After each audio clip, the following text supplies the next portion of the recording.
ओम शांति। अगर किसी का पिता उच्च पदाधिकारी हो या कोई मिनिस्टर हो और उसका बच्चा भीख मांगता फिरे खाने के लिए, ऐसा हो नहीं सकता। हम सभी मंदिर में जाते हैं, उस परमात्मा की महिमा करते हैं। त्वमेव माता च पिता त्वमेव, त्वमेव बंधु च सखा त्वमेव। अर्थात परमात्मा हमारा पिता है और हम उसके बच्चे हैं। परमात्मा सुख का सागर, शांति का सागर है, संपत्ति का सागर है। हम उसके बच्चे हैं। कैसे हैं? दुख अशांति के सागर है। किसी से भी पूछो कैसे हो भाई, तो वो कहता है परेशान है, टेंशन में है, दुखी है भाई। घर घर में यही रोला है। परमात्मा अगर हमारा पिता है और वो ऐसे हमें बनाए नहीं। आप चित्र में देख रहे हैं नीचे, ये हम सभी मनुष्यों की ही कर्म कहानी का चित्र है। सबसे नीचे देखें, ये आज की वर्तमान की दुनिया का हाल दिखाया है। वो भाई देख रहे हैं आप, बहन की साड़ी खींचते हुए। चारों तरफ लड़ाई झगड़े, पहाड़, भूकंप, नीचे आग लग रही है, कहीं कहीं रोग, चारों तरफ बीमारियां फैली पड़ी हैं। मनुष्य हताश है, निराश है। ये आज के संसार का हाल है। शिव बाबा कहते हैं ये आज का दुनिया का, वर्तमान की जो दुनिया है, ये दुनिया मैंने नहीं बनाई। जैसे कोई मकान का मालिक कोई नया मकान बनाता है तो बिल्कुल कहीं टूट फूट नहीं रहने देता। उस मकान में एकदम एक्यूरेट परफेक्शन में बनाता है। ऐसे नहीं कहीं पत्थर उखड़ा पड़ा है, ईंट टूटी पड़ी है, नहीं, एक्यूरेट परफेक्शन। लेकिन बाद में वो ऐसा होता है, नया बनाया जाता है, पुराना नहीं किया जाता। और नया बनाने वाला नया बनाता है, पुराना होना ये प्रकृति का नियम है। परमात्मा कहते हैं ये दुनिया जो चित्र का नीचे हिस्सा दिख रहा है, ये आज की दुनिया का चित्र है। मैंने ये दुनिया नहीं बनाई। आप सबसे ऊपर देखें, सतयुग। परमात्मा कहते हैं ये दुनिया, ये ऐसी दुनिया मैंने बनाई थी। जब तुम आत्माएं अपने घर से, परम धाम से धरती पर आए थे, तो तुम्हारे दिव्य संस्कार थे, सत्य संस्कार थे। इसलिए उस समय को सतयुग कहा। हर एक मानव, हर एक नर नारायण जैसा, नारी लक्ष्मी समान गुणवान थी।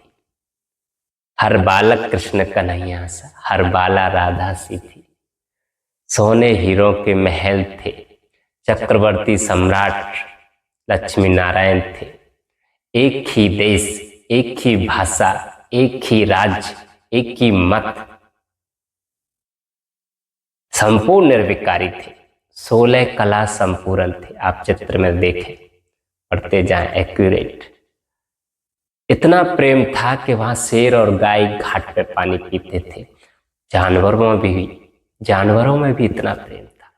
ऐसी दुनिया शिव बाबा कहते हैं मैंने बनाई थी, क्योंकि मैं सुख का सागर हूं, तो मैं दुख की दुनिया नहीं बनाता। जैसा रचेता होगा वैसी उसकी रचना होगी। ये लाइन मैंने पढ़ा। परमात्मा कहते हैं मैंने ये दुनिया रची, सुख के सागर ने दुनिया रची, सुख की रची, दुख की नहीं रची। यहां योग बल से सृष्टि चलती है। बच्चे योग से पैदा होते हैं। यहां हमारी 150 वर्ष कम से कम उम्र होती है। और इस समय का पूरा सतयुग का जो ड्यूरेशन है वो 2,500, वो 1250 वर्ष होता है। इस समय में 1250 में हमारे 8 जन्म होते हैं। हम देवी देवता कहलाते हैं। आदि सनातन देवी देवता धर्म कहें। ये दुनिया परमात्मा ने बनाई थी। सुख की दुनिया बनाई थी, जहां सुख था, चैन था, संपत्ति थी, शांति थी। ऐसी दुनिया उस परमात्मा ने बनाई थी। हम जन्म लेते लेते अब ये दूसरा समय नीचे देख रहे हैं, त्रेता युग।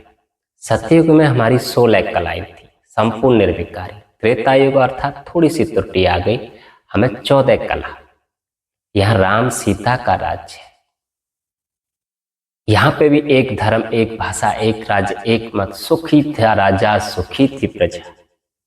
ऐसा समय था।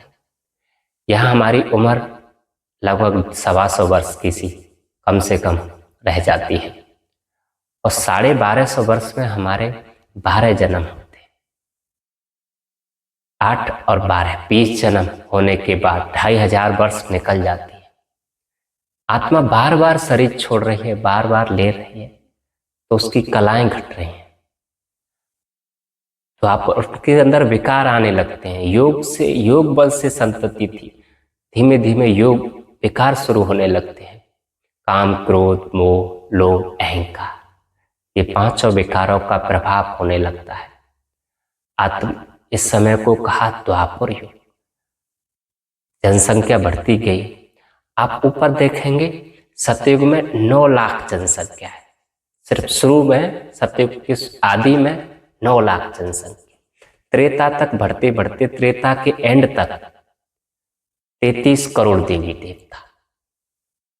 द्वापर आया और आत्माएं बढ़ती गई, देश जगह बढ़ती गई। हमारा इस जगह का नाम पड़ गया भारत। और द्वापर अर्थात द्वैत, अद्वैत राज्य चला रहा था, द्वैत शुरू हो गया। यहाँ पे भी हमारे अंदर 8 कलाएं हैं। आप चित्र में भी देखते जाएं, एक एक जो सीढ़ी बनी है ना, सीढ़ी माना एक एक जन्म हम आत्माओं का चरित्र पतन की ओर आ रहा है।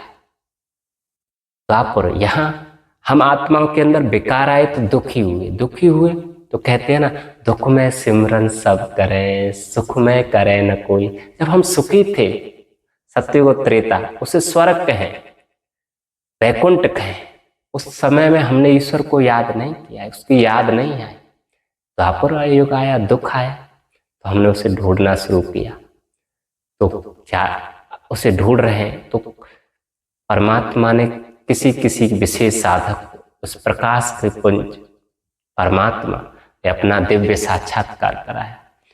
तो प्रकाश को पूजा हम कैसे करें, तो प्रकाश ज्योति को ज्योतिर्लिंग पत्थर के में बनाया। शुरू में पत्थर का नहीं, हीरे का शिवलिंग बनाया, जो आप देख रहे हैं। राजा विक्रमादित्य शिव बाबा की पूजा कर रहे हैं, यानी निराकार की पूजा है। शुरू में यहीं पर वेद, पुराणों, शास्त्रों का निर्माण होने लगा। अनेक धर्म स्थापक दुनिया पर अलग अलग जगह पर आने लगे, और अनेक देश बनते गए, अनेक राज्य बनते गए, यानी संसार बंटने लगा, द्वैत बढ़ गया। ऐसे पूजा भी भारत में विशेषकर शुरू में निराकार शिव की पूजा, फिर धीमे धीमे शायद सोचा ये होके गए हैं ना, यही ईश्वर थे, तो देवी देवताओं की भी पूजा हमने शुरू कर दी, और भी पतन फिर बढ़ता गया, कम नहीं हुआ। द्वापर में हमारे 21 जन्म, अकाले मृत्यु होने लगी। अकाले मृत्यु तो 1250 साल का समय और 21 जन्म। धीमे धीमे नीचे देखें आप, कलयुग आ गया, तो कहीं तो पेड़ की भी पूजा, चौराहे की भी पूजा, पानी की भी पूजा, अभिविचारी पूजा हो, सॉरी व्यभिचारी पूजा हो। शुरू में अभिविचारी शिव की पूजा, फिर व्यभिचारी पूजा, अनेकों की पूजा, अनेक मत है। धीमे धीमे फिर भी पाप कम नहीं हुआ, बढ़ता गया पाप। और कलयुग आते आते 0 कला, कोई भी कला हमारे अंदर नहीं बची। सब अनेक राजाएं खंड खंड, टुकड़े टुकड़े में बट गए। हमारा देश गुलाम बन गया, भारत गुलाम बन गया। धीमे धीमे ये देखते रहे आप, ये समय आ गया नीचे, जो आज का माहौल है।